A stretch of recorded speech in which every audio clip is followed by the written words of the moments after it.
अभिमन्यू युद्धात जातानाचा एक प्रसंग आठवतोय. अभिमन्यू प्रत्येकाच्या पाया पडतो, त्यावेळेस प्रत्येकजण त्याला आशीर्वाद देतो, विजयी भव, विजयी भव. पण ज्यावेळेस तो त्याचे मामा म्हणजे कृष्णाच्या पाया पडतो, त्यावेळेस कृष्ण त्याला यशस्वी भव असा आशीर्वाद देतात.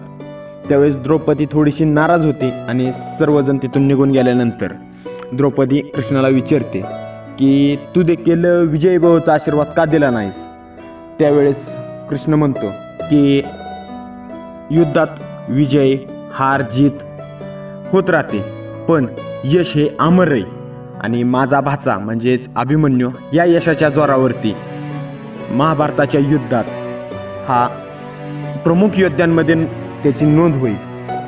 तर तुम्हाला काय करायचं आहे, विजयी व्हायचं आहे का यशस्वी व्हायचं आहे हे तुम्हीच ठरवा. कारण अभिमन्यूचं चक्रव्यूहात हार झाली, त्याने चक्रव्यूह फोडलं पण तो विजयी होऊन बाहेर आला नाही, तर त्याची तिथं हार झाली तरीसुद्धा त्याची नोंद ही प्रमुख योद्ध्यांमध्ये घेतली जाते.